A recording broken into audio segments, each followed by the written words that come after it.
Good afternoon, ladies and gentlemen. Welcome to Norwich City Council Audit Committee, 23rd of November. We go into the agenda, and item 1 on the agenda is apologies. Have we got any apologies? Chair, we've had apologies from Councillor Wright, who is hoping to join us later, and we were expecting a substitute, Councillor Lubbock, but we're still waiting, and there are only apologies. Thank you. Thank you, Jackie. And item 2 on the agenda, public questions and petitions. Have we received any? No, Chair. Thank you, Jackie. Item 3 is declarations of interest. Does any members wish to declare an interest?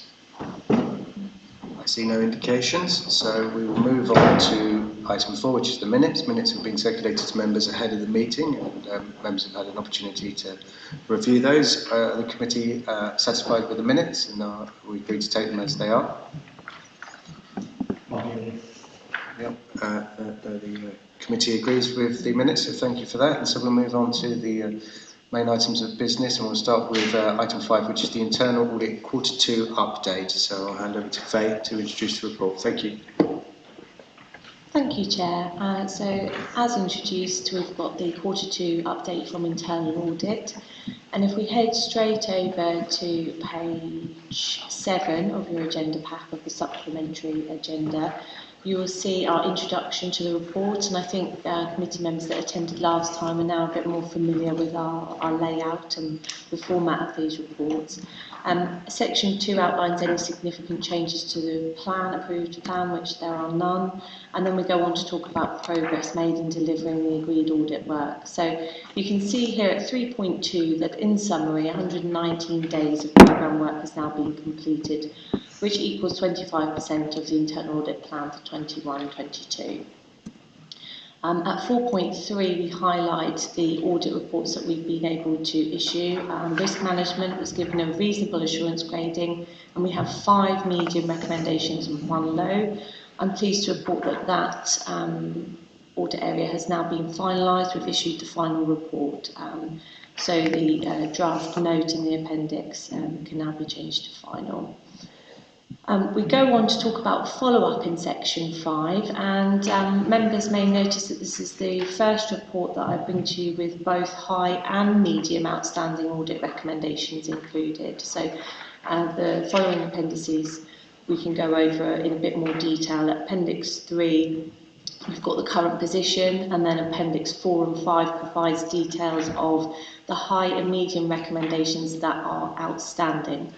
And the responsible officers for those have provided a comment as to why they're outstanding and also a new deadline date. So each of these recommendations will now come back to the committee on every agenda until they are completed and we receive evidence to show that they are. So happy to take any questions on those when we get to them. 5.5 onwards just gives a representation in a table form for each of the years and shows you the number and the level of recommendations that are outstanding. I just want to draw your attention at 5.7. We did hold a meeting with the Executive Director of Community Services in relation to 14 outstanding recommendations from the previous Contract Management, Housing Repairs and Maintenance report. You'll see from the Appendix 5 that the recommendations raised there, things have moved on quite considerably since that report was finalised. And through discussion, it's been agreed that internal audit can much better support the team, the project team for housing repairs and maintenance by providing some coverage on the arrangements, looking at the previous audit recommendations and providing assurance that lessons learned from that are fed into future arrangements.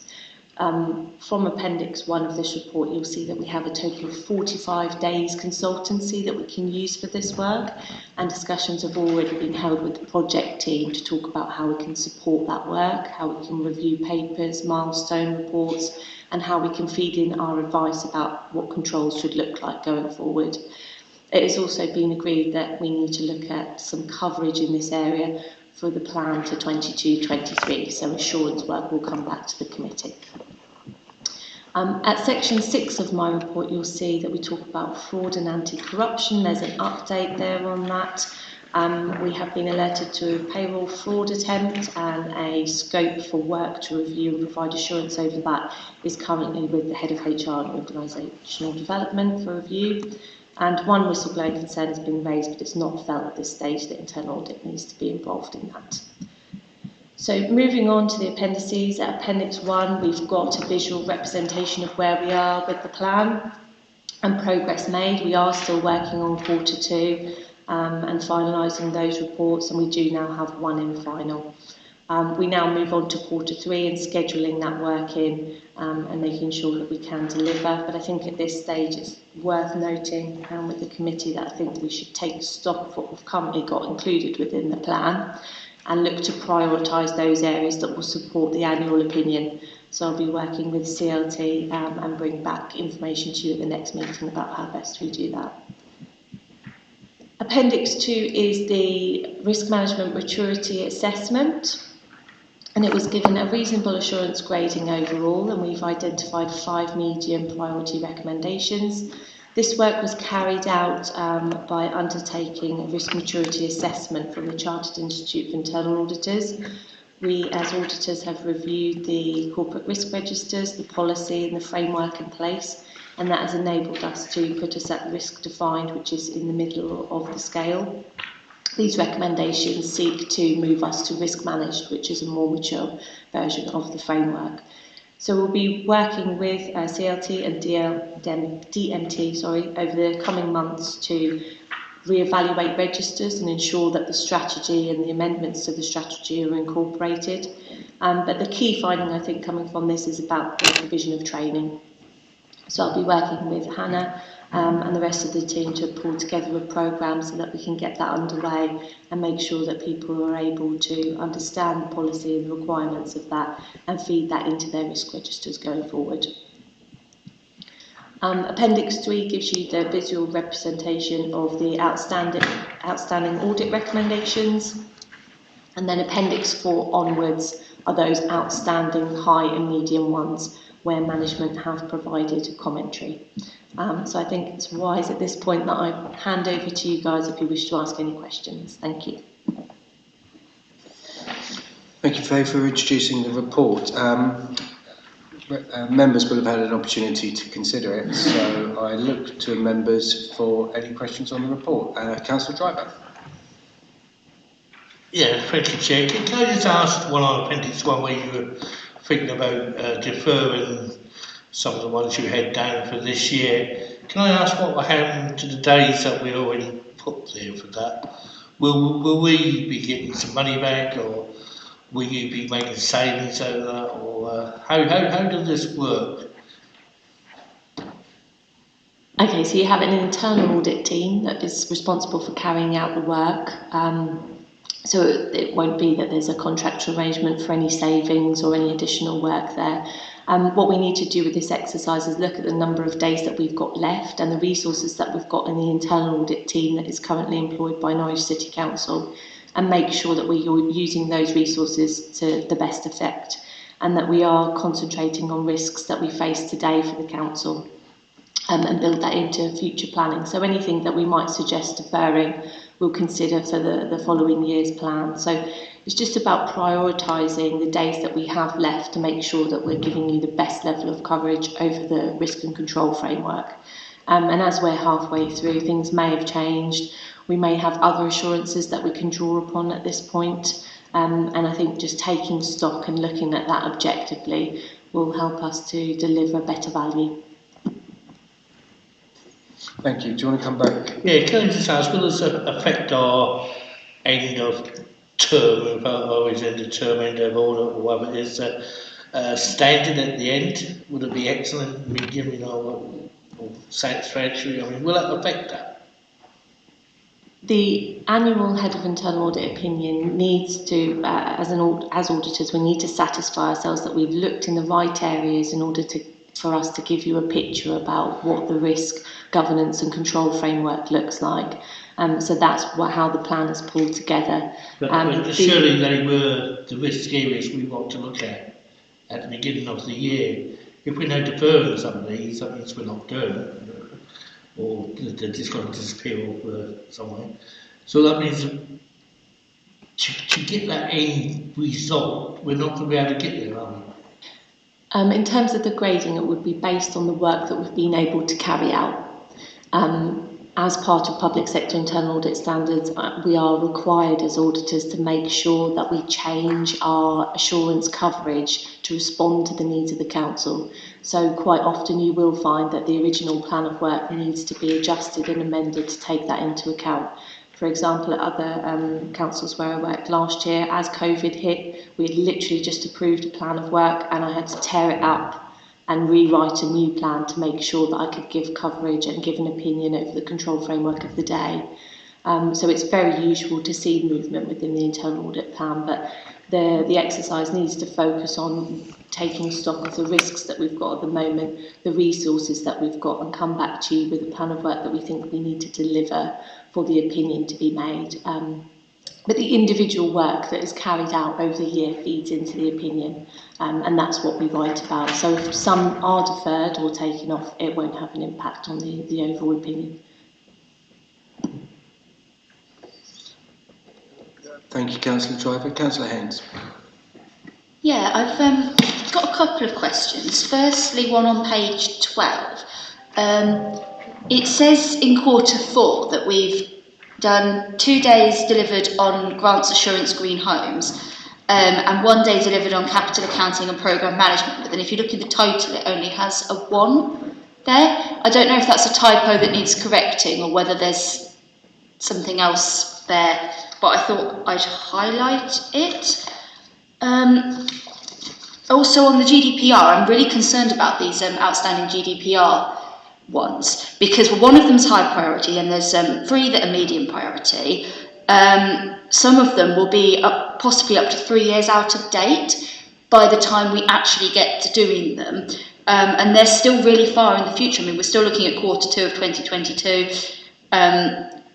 You know, there's still quite a long way ahead, and I just wanted to know, why is this taking so long to do it? I know I'm aware that there is some explanations of that, but sort of I think a fuller one would be useful. And also, what exposure does this leave the council at, given that we've got these things that we've identified them as high priority and yet still they're so far in the future in terms of resolution? I don't know whether this leaves us exposed to a really high level of risk.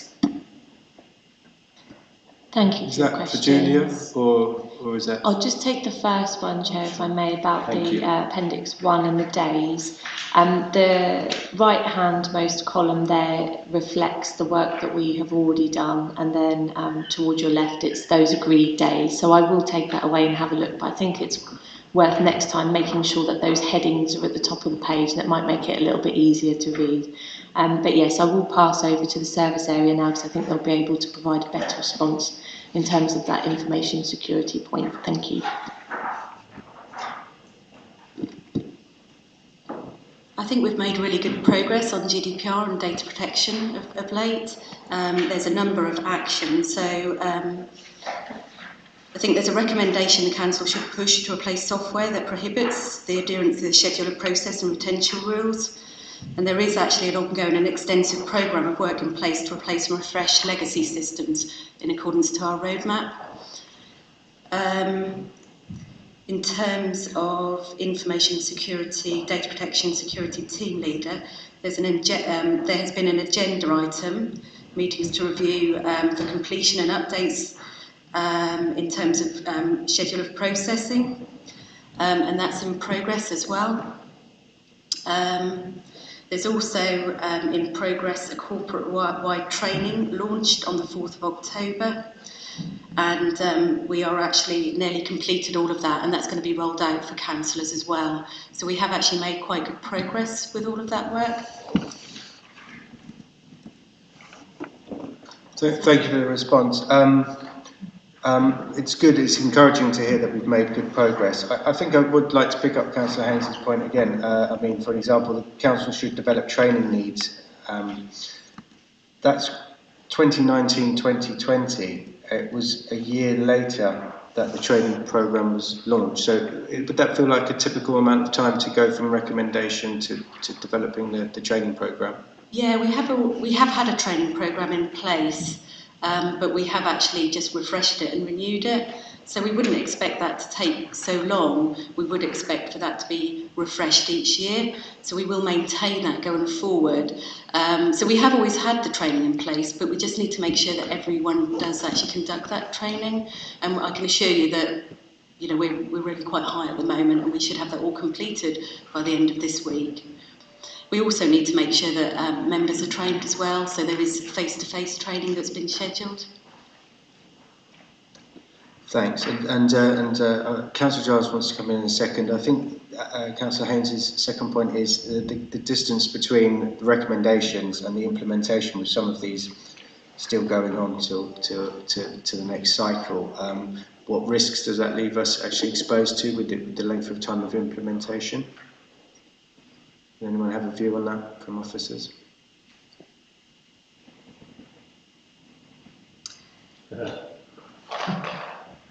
I think, what I can say is that, we have spent a long time getting this in place, but we now have extra resource in place to be able to deliver a much better service going forward.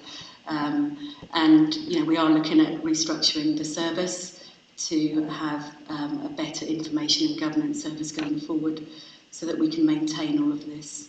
But as I said, we have actually progressed an awful lot to be able to deliver a lot of these actions going forward. So, do you concur that we've got an exposure to risk during this interim period? And could you quantify what that is? Because that's my concern. Is obviously it's a high risk recommendation. One of them is, and the others are medium. And I just think, it really. I can see that we're progressing fast, but just the way you're saying there, it seems like it will all be done imminently, and yet it's still saying March 2022, quarter 2 2022. So what's that bit that's taking that long, and does that leave us exposed still really highly, or will, after we've done this, it will come down a little bit? It's just that we're still completing the final bits up to that date. How long are we going to be at high risk for?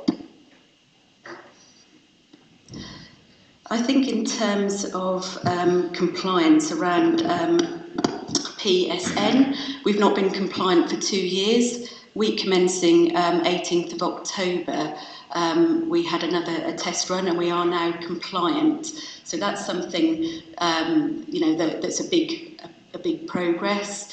There might be some further actions come from that test. But we feel assured that the recent test that we've had done will ensure that we are now compliant on our PSN. So that's really good progress. So I'm guessing that risk will reduce accordingly. Yeah, so if I can just interject to that, I think it's worth noting that the priority was at a point in time when this area was tested. So clearly, if work has been done and is ongoing, then the risk profile and the risk exposure is going to reduce. Having said that, recommendations that are outstanding do represent risks to the council, which is why we raise them and why we provide them to you so that you can see progress against completing them.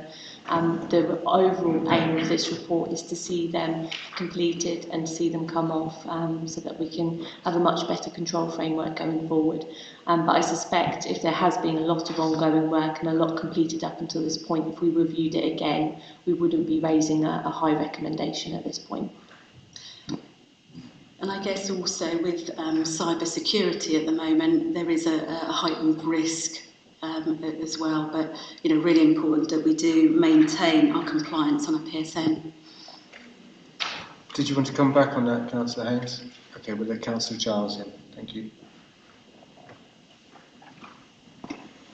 Thanks, Chair. I want to start by focus. Firstly, the good news is good to see that 34 recommendations have been implemented since the last audit meeting.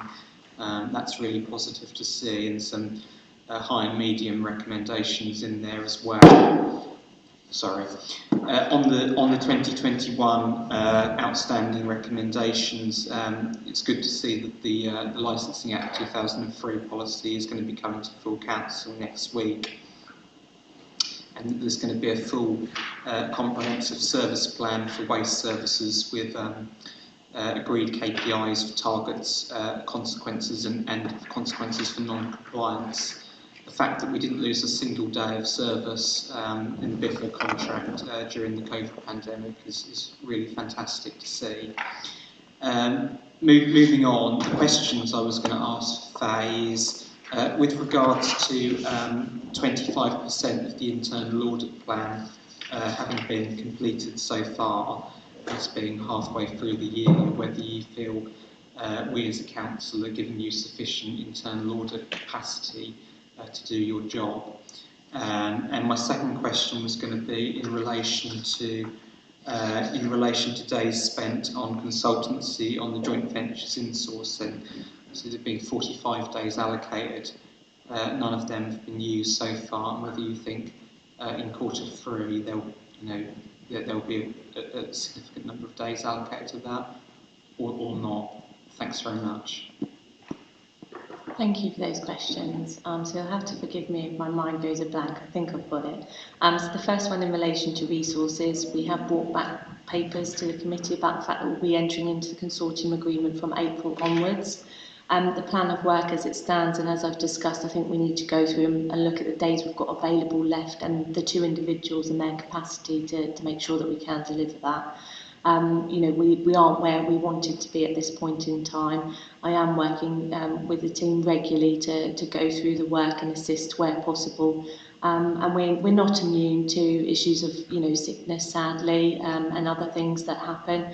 I'm in a similar situation with my other council clients as well. It's just been an incredibly difficult year, and I think we've had a bit of a backlog from the previous year as well. So it's a number of factors, but I think being pragmatic about the plan and making sure that we look forward is hopefully going to resolve some of those issues.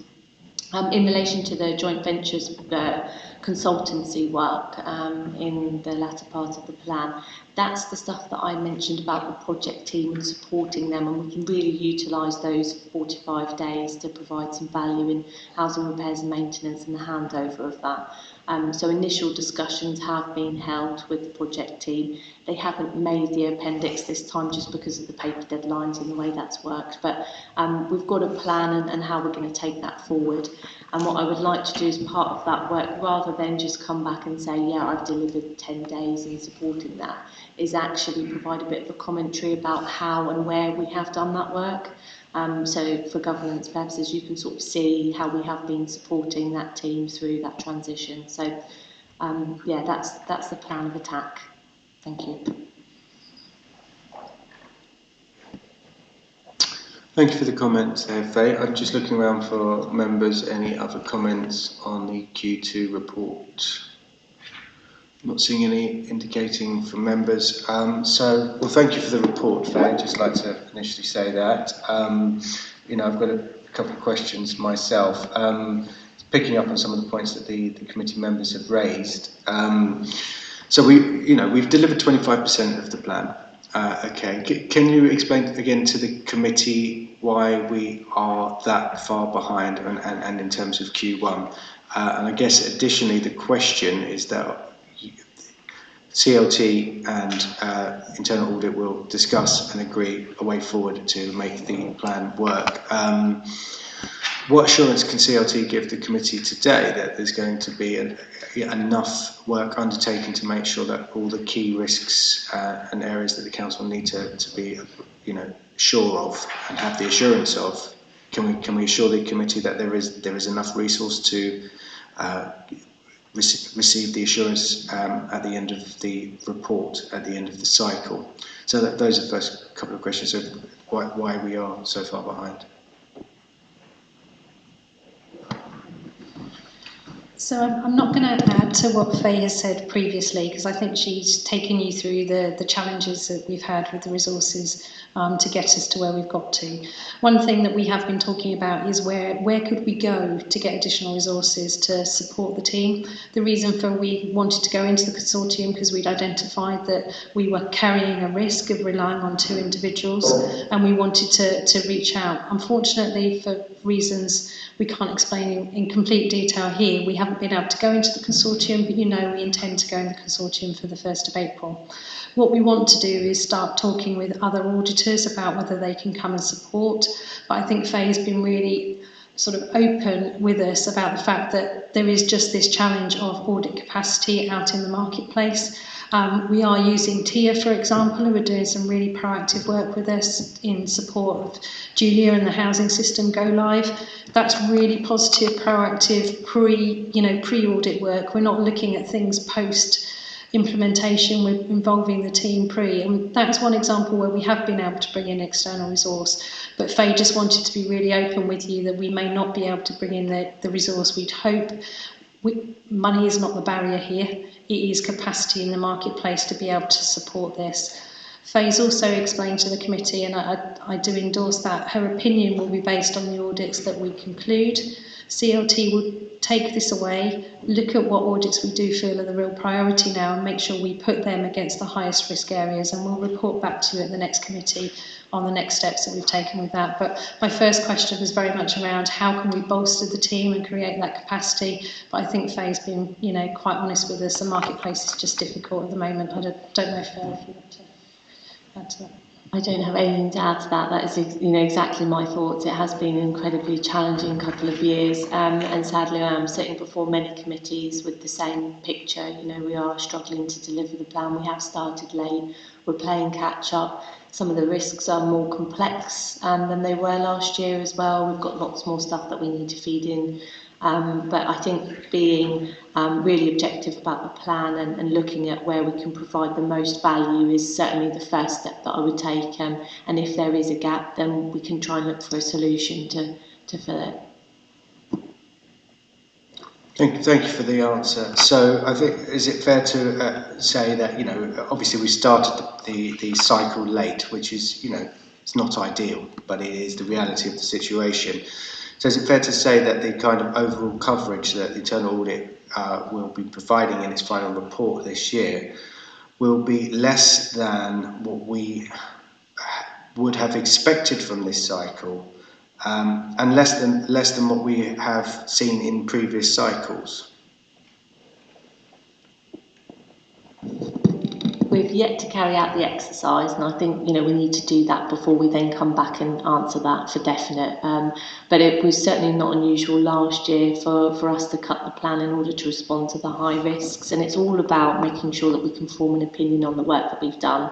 And as long as we can do that, then we're providing you with the assurance in the right areas. It's not so much about the number of days or the number of audits, it's about what we are looking at and making sure that we're providing coverage in the right areas.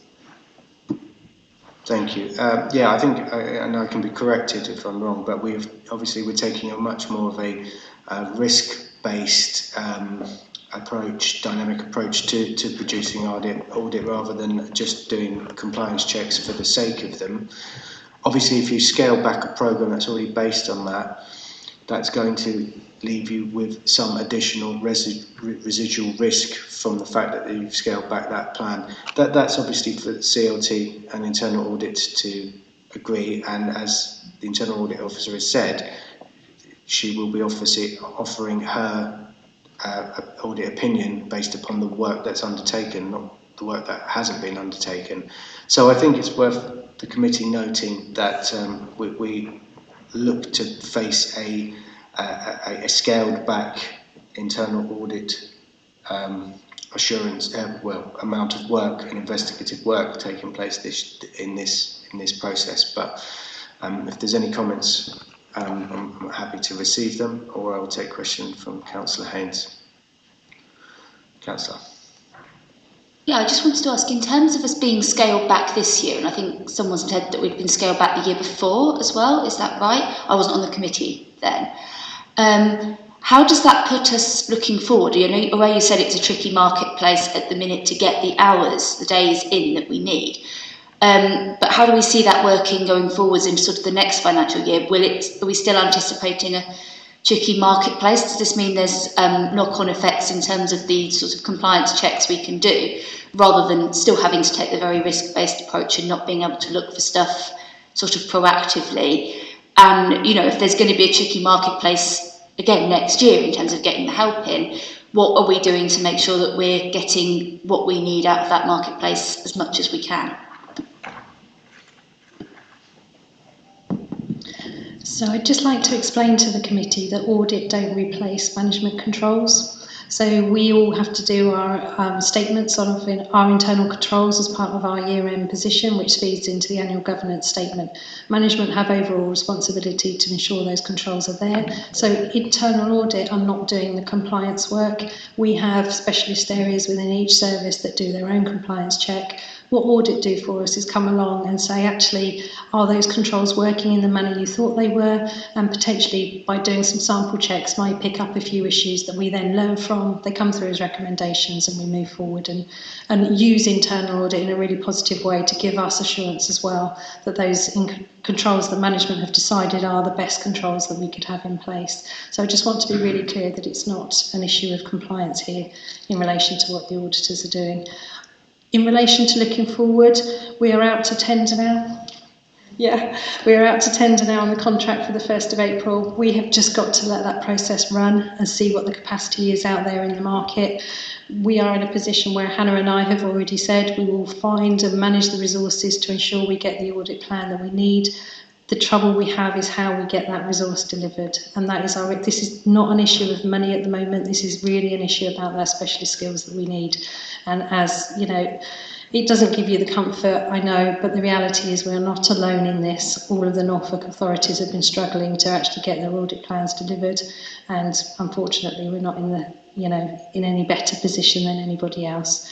In relation to external audit, one thing we need to be aware of is external audit don't place reliance on internal audit. So fundamentally they do their own work and their own assessment, and we've obviously got a paper here tonight about external audit going forward as well. So I just wanted to remind you of that fact. Historically, external audit would have placed reliance on internal audit. That no longer happens, and fundamentally they take their own opinion. So you will have that external audit review from a financial perspective come through when we're looking at the accounts and value for money statements later in the year. Thank you, Councillor Sands.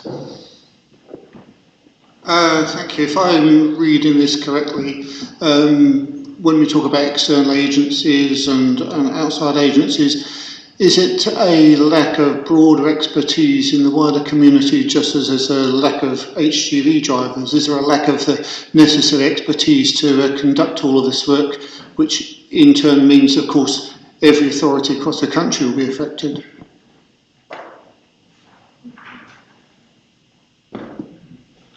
I think we're certainly seeing that, yes. So if anyone's interested in a job in internal audit and fancies a career change, but yeah, no, it is. It's not just our sector that's affected. It's lots of, but there certainly does seem to be a shortage of professionals in this area across the board, from internal audit and external audit. So yeah.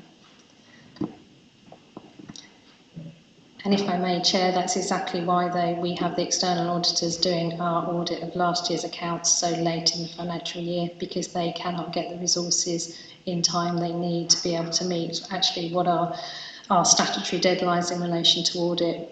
The council met their deadlines, the external auditors haven't managed to resource the plan and deliver our audit in that timeline, so we are only just starting our external audit, as you know, for 2021 financial year.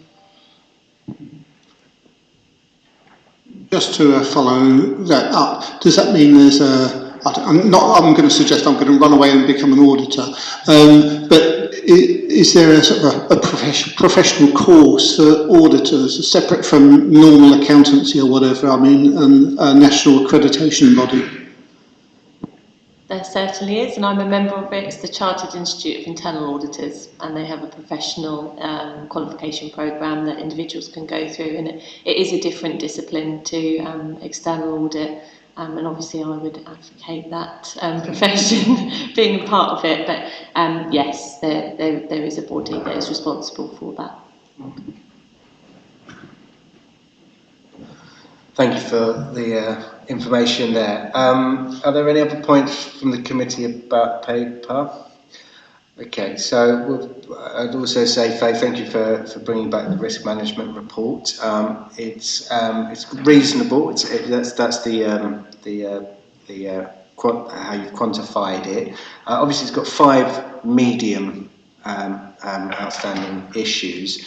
So can you just explain, just for the committee, for my purpose, how you arrive at reasonable.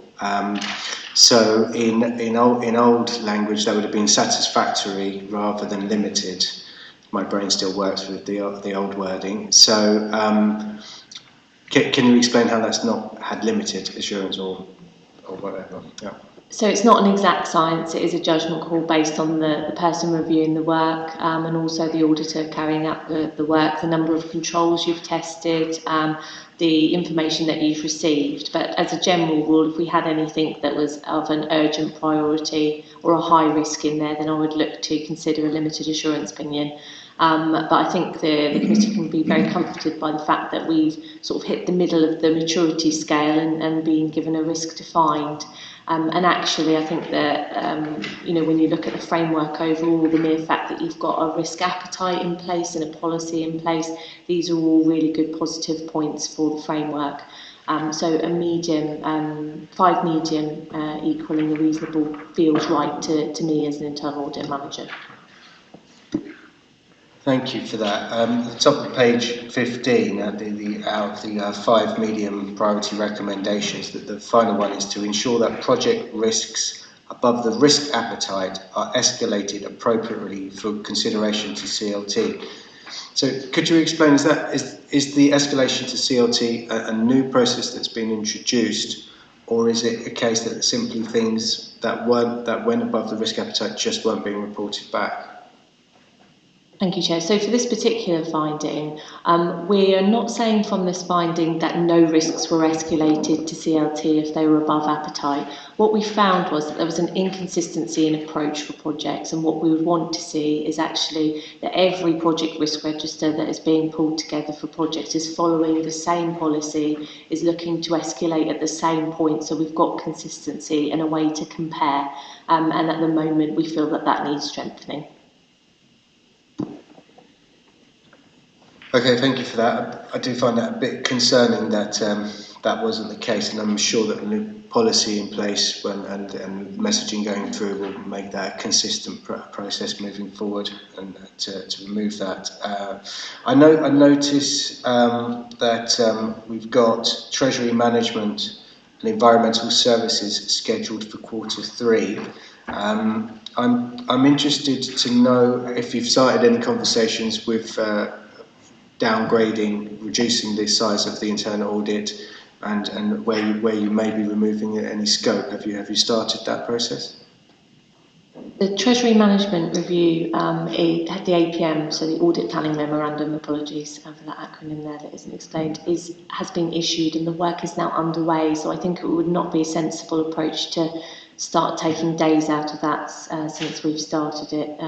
Environmental services, I think we need to sit and go through what the risks we will be reviewing, what we'll be looking at, and if it becomes apparent that isn't a high risk area, then that will be one we put forward for deferral. But at this point in time, we haven't done that work. So as said previously, we'll bring back the results of that exercise so that we can discuss those with you before we make the amendments. That's great. So you'll bring back a sort of a before and after, as it were, of how you're doing it, so you can compare the two plans and question officers accordingly. So thank you for that. So again, just looking to see if any members, if that's prompted anything. So for myself, we've got on Appendix 3, we've got the outstanding internal audit recommendations, and so obviously there were a number of those around contract management of housing repairs and responsive maintenance, and your report makes reference to those that effectively they're now being held. Could officers explain to the committee why the outstanding recommendations are no longer going to be implemented?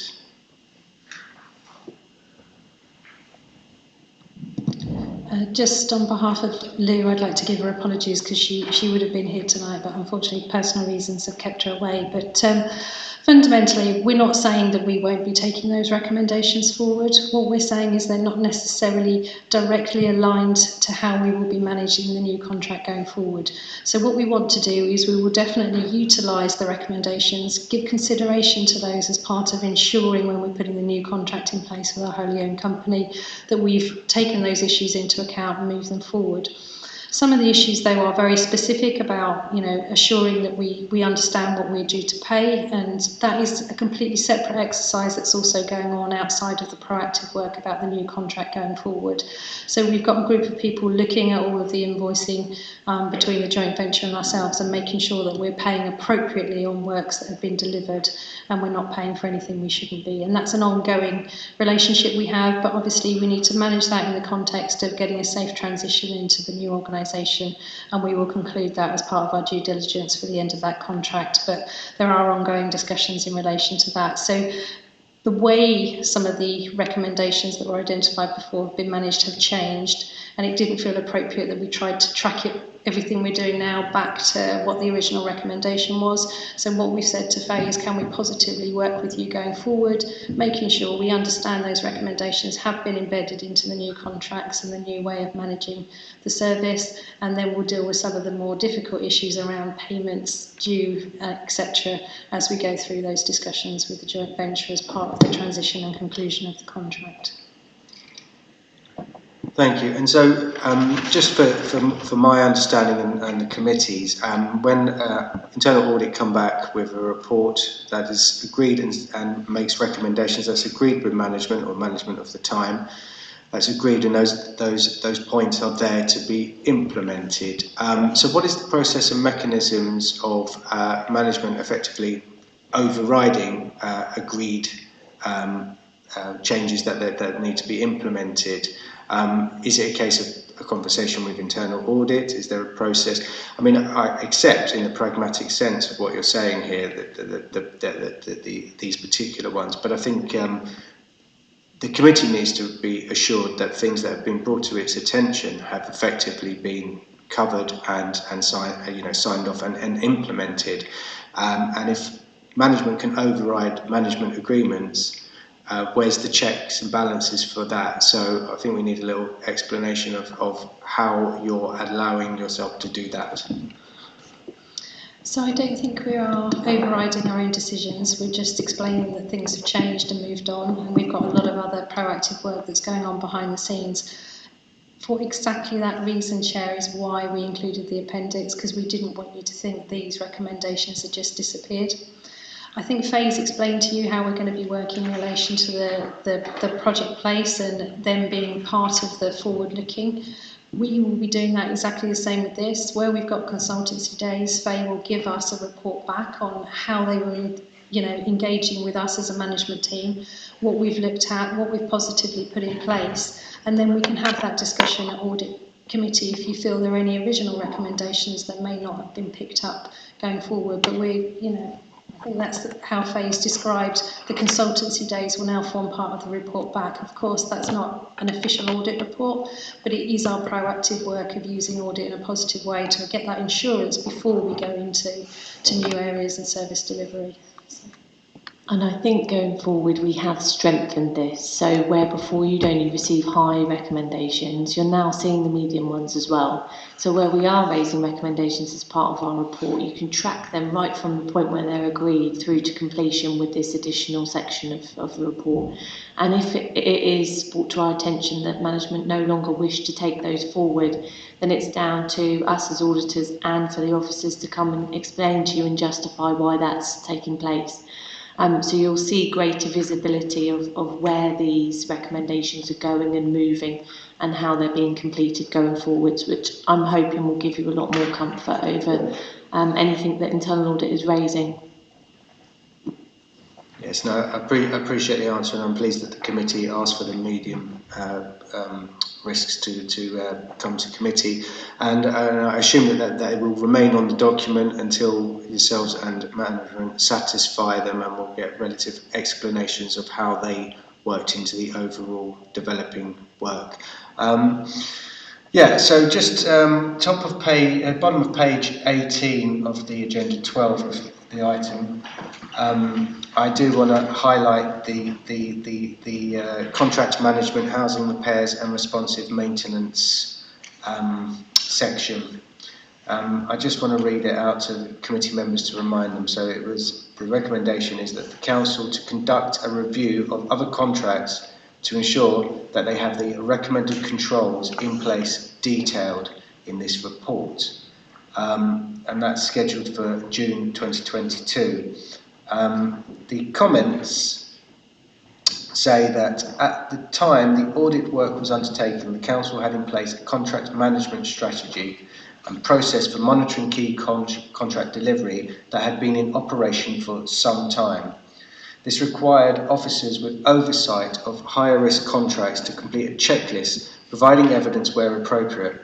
However, there is a concern that this process was not adequately highlighting where there may be areas of significant risk of non-compliance. It goes on to say the corporate leadership team have been considering the actions necessary to ensure that in future robust contract management is consistently employed across the council.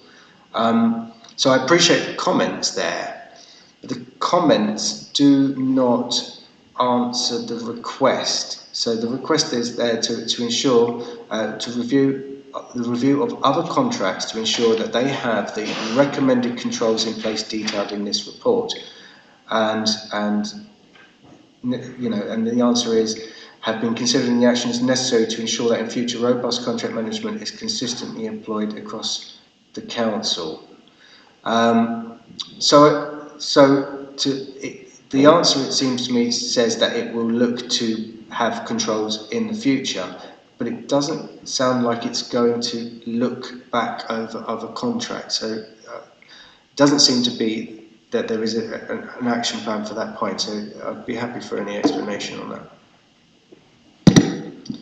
Yeah, thank you, Chair. So fundamentally, we are reviewing existing contracts and the existing framework. As you're aware, the new management structure put in place a new head of legal and procurement, and I'm very glad that we've got Leah with us, who's our monitoring officer as well, but Leah now heads up the procurement team for us. Since Leah has arrived, she has looked back, and this is very much where this statement comes from, and I'm really impressed actually how the new management team have taken on board the new governance arrangements and wanted to embrace the recommendations that they've inherited before. Leah has reviewed that governance arrangement. She has got some recommendations in place. We will then look to be rolling those out across the organisation so that we can get some consistency. We've even asked Leah to go as far as, should we be recommending draft agendas to each of the contract leads, so they've really got a really good framework around how to structure those. But again, we haven't finally signed those off because we need that feedback from each of the contract leads. Every contract is slightly different. It depends on the value as to how you would take that forward and run those meetings. So what we're doing is looking very carefully and not being too prescriptive on the guidance, but giving enough guidance that those who feel that they need some support have somewhere to go and look. And obviously with Leah now with us, we have that extra support and guidance that we can go and take that advice from. But we haven't not looked at contracts. As you're aware, we brought through the environmental contract that we put in place with our new company. That's one of our major contracts we had under a joint venture that transferred on the 1st of April, and that has been very successful in the way it was transferred, and the contract and the client side is working really well and positively together, and the shareholder receives reports back, of which then the Cabinet gets to see the business plans around that. But we do have Andy with us tonight. He's again one of our specialists that we appointed as part of the new management structure, and he's been working on the waste side of the contracts as well. So I don't want you to take away from those comments that we haven't done anything. We've looked at our major contracts, but it's really important that we get the governance around it and guidance and training in place as well. And Leah's done some fantastic work. We're just about to start rolling that out. So apologies if it felt like we hadn't done anything, but we have done some positive stuff. Thank you for that, and I'm sure Leah's internal audit history paid dividends in that work. So I appreciate the verbal kind of update here of that assurance that you're providing us that the review work is taking place. Obviously, the committee is not receiving any evidence of that work. So these internally conducted management reviews. I don't see where the kind of governance and transparency of these reviews are, where the accountability is to the members of the council. So, and then I'll let in Councillor Haynes. So if you could explain how you've gone from a comment like that to providing a comment that gives us assurance that the reviews have happened, but effectively not providing any evidence of that to the committee. We will report back, Chair, when we have some detailed information across the contracts that we reviewed. We're not, and we didn't ever approve to sign up to reviewing every contract. What we said, we'd look at the key contracts, and I've just described the contracts that we have reported back, maybe not to audit, but we have reported back to Cabinet what we've done in relation to those contracts and all the positive work we've put in place around the governance and management of those contracts. So I appreciate you haven't received a report here at Audit. I don't think Leah will have a problem with us giving you an update later in the year, and obviously we've asked you to approve the new deadline of June 2022 to conclude that piece of work, and obviously we can either provide you with an interim update probably around March time if you'd like us to, so that you've got some confidence that we're on track to deliver what we said we'd do by June 2022. I'm happy to do an interim update if you would like, Chair. Yeah, thank you. I think we'd like to take you up on the offer of the interim report. And before I let in Councillor Haynes, followed by Driver and Giles, we are here to note the report here and to comment. So the June 2022 date is not something that's set by the Audit Committee or consulted on. That's a date that's decided by management. Can you just confirm that? It is, as that is with all audit recommendations, but you are obviously entitled to make a comment if you wish to feedback. Well, at that point, I don't feel that we're in a position to set a time frame. If you've set a time frame and you feel that the risks are mitigated and reduced through that time frame, then I don't have a comment on that myself. So I've got questions. Chair, I propose we move to a vote on noting the recommendation in the report, which is to note the report. I'm conscious a number of another council meeting at 7 o'clock, so if I'll propose that. Okay, it's 5:30, and you would like to propose that because you've got another meeting to go to that's more important than the Audit Committee. Is that right? Am I hearing that? We've had an hour discussing this item. I think we've discussed it very thoroughly. So, okay. Do we have a seconder for Councillor Giles?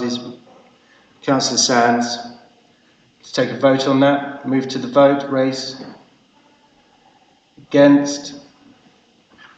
That's carried.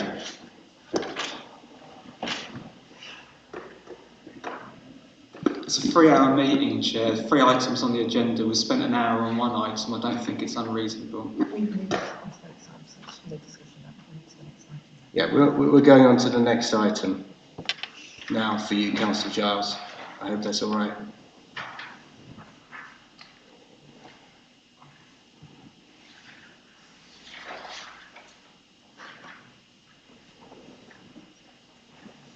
Item 6 on the agenda is the appointment of external auditors. I'll hand to officers. Thank you. This report sets up proposals for appointing the external auditor for the Council for the 5-year period from 23-24 onwards. The Council is required to appoint an auditor to audit its accounts for each financial year.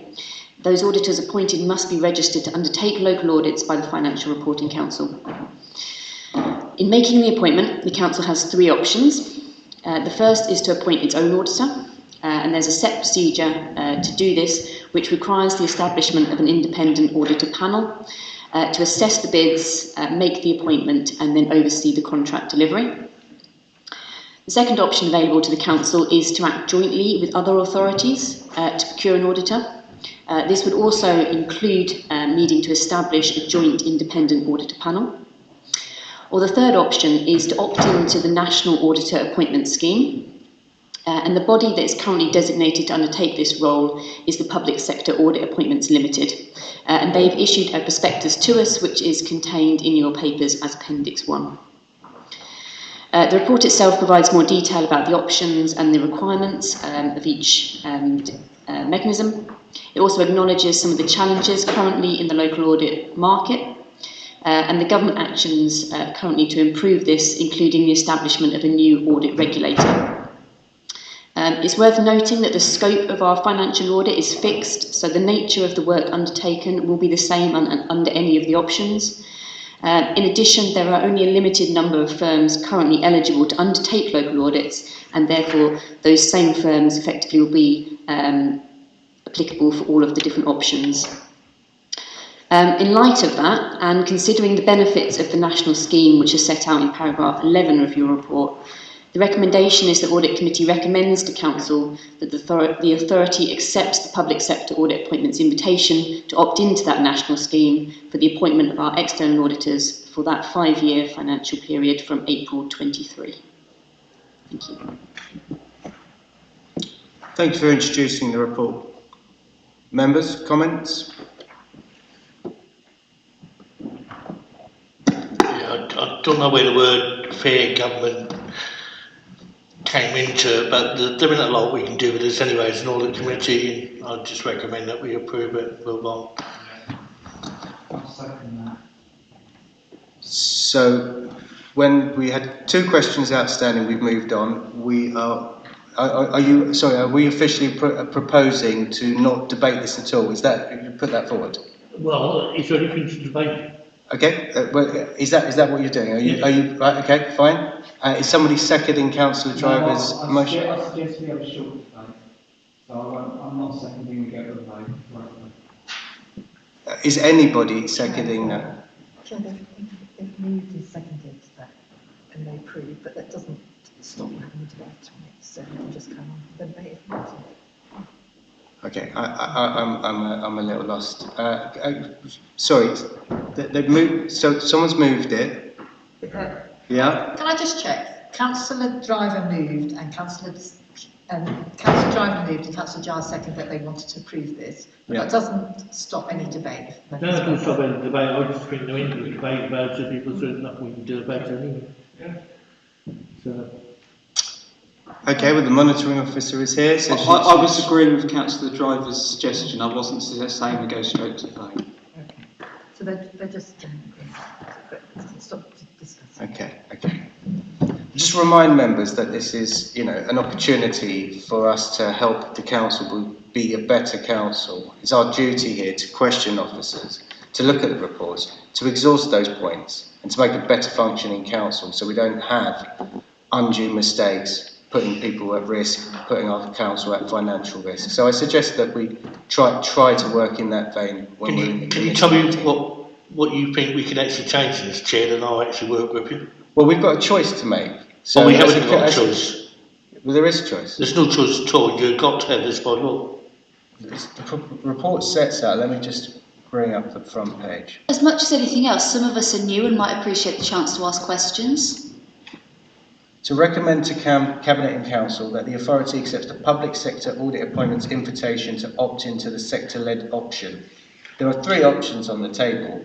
We haven't even discussed them. There's no discussion about it at all. So are we all of the same mind? Are we telepathic or something? That's recommended what we go for item 3, isn't it? Sorry? That's been recommended, isn't it? That's the recommendation from officers. We are here to look at the recommendations and make our own minds up. Okay, if you want, we'll go. Well, I'm just flabbergasted that in 10 years being on this council, that this is the approach that we're taking here, rushing it through. Okay. Does anybody have any comments or questions for officers on the report that has been put in front of them today? Well, it seems, officers, that the committee do not have anything to question on such an item. So we will move to... Chair, yes. I think that is an unwarranted criticism of the Audit Committee. I think you're putting your own frustrations on the people sitting here. It's clear to me from what Councillor Driver said and from what the recommendations are, we have a limited number of options, which comes down to do we accept the officer's recommendation or do we not? And your frustrations on this is not helping anyone at all. So I tend to agree with Councillor Driver here. It's clear we need to accept this recommendation. It's no good putting some kind of phone indignance on this, because you're bound by this as much as anyone. I am here, Councillor, to look at the items and to discuss the items for the people that we represent. Okay, you tell me then how sitting here debating this with the potential of refusing it is going to help anyone. Well, I think the monitoring officer wants to come in. There are pros and cons to all the options that are on the table. there are pros and cons to all of those, but that can only be, you know, deciphered by discussing the item. But if we don't want to discuss it, that's perfectly fine. The monitoring officer. Chair, thank you. I don't want to subvert your role as chair in any way. I think there is some feelings and passions that appear to be running a little bit high tonight, and the last thing any of us would want is to lose the focus from why we're here and to perhaps say something that maybe you might regret or not wish was said in the long term. So perhaps if we just get our focus back on the work before us and help move the debate forward. This is ultimately a report that's been recommended to Council, and therefore Council's hoping that the Audit Committee can give them a steer on what they think is the right way forward on this item. Councillor Steely. Thank you, Chair. I've got a question for Hannah, please. Thank you for the report. Can you just summarise in a few paragraphs again the choice that's before us today and why you've recommended the option that we're likely to pick, please? So we have to appoint an auditor. There are three options which the report sets out. The first is that we can appoint our own auditor, but there are set procedures that we would need to follow under the relevant act, which is set out in the report. It would require us to set up an independent auditor panel, and that independent auditor panel couldn't be made up with a majority of members. It would have to be fully independent of the council, and they would assess the bids, make the appointment, and then oversee the contract. We could do that same option, but in jointly with other local authorities. Again, it would require an independent auditor panel. The third option, and that's the option that we currently have in place, is that we opt into a national scheme. And that national scheme means that the Public Sector Audit Appointments Limited, they run the procurement for the contractors. They have a contract management role in that, and we would benefit from the economies of scale effectively of being a part of a national scheme and that national procurement exercise. The report in paragraph 11 sets out some of the other kind of benefits of being part of a wider contract, and therefore, on the basis of that, the fact that regardless of the option we take, the pool of auditors available to us is limited, and the scope of the audit would be the same regardless, because the scope of the audit is determined by the National Audit Office. In reality, weighing all that up, we think that benefits of being part of a national scheme, and therefore that's the recommendation, that we do opt back into the national scheme for another 5-year period. Thank you for that. Can I just come back? Regarding the other two options, what would be the impact on the council if we went down those either of those paths, please? First of all, we would need to set up that independent auditor panel. That wouldn't be a small undertaking. Obviously, there would be a cost associated with doing that. And similarly, I think through discussions with other Section 151 officers, there isn't an appetite locally to have a joint independent panel with other authorities in the region. So I think that option really, in effect, is not on the table. I've lost the second part of the question. Apologies. But the impact on the council. So effectively, that would be the cost associated with it. Obviously, we wouldn't benefit from those economies of scale. We'd have to run that whole procurement exercise ourselves. So in effect, we wouldn't benefit from those sort of economies of scale and being able to kind of work with other authorities to get the best deal. Thank you very much. I think that really is very clear, there is only one option that we can pick here, and Hannah always explains things in such a succinct and excellent way. So and the report as well is clear. So I think at this stage we should just move to the vote, please. Is that your recommendation? I don't think there are any other indications of questions. Yeah, no, I see that. Is that your recommendation, or am I allowed to make a comment? I haven't recommended to move to the vote at this stage. Thank you. If you wish to make a comment, I would just make a brief comment regarding obviously the fees from last time. Obviously the workload that was undertaken by external audit changed from the last tendering process, and they had to undertake a lot more work. and so then that affected the additional fees that we had to pay.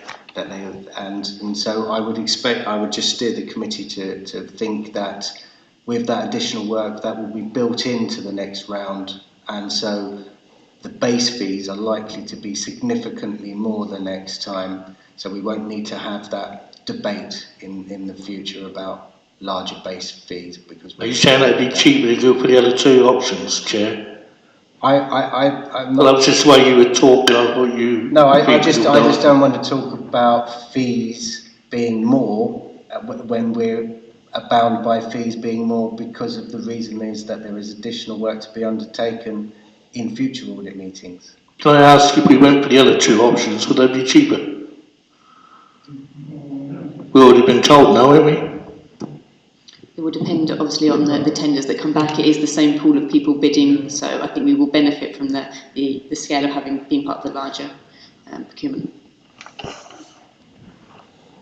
So if that has exhausted the conversation, is to recommend to Cabinet and Council that the authority accepts the public sector audit appointments invitation to opt into the sector-led option for the appointment of external auditors to principal local government and police bodies for 5 financial years from the 1st of April 2023. So do we recommend that, committee? Yeah.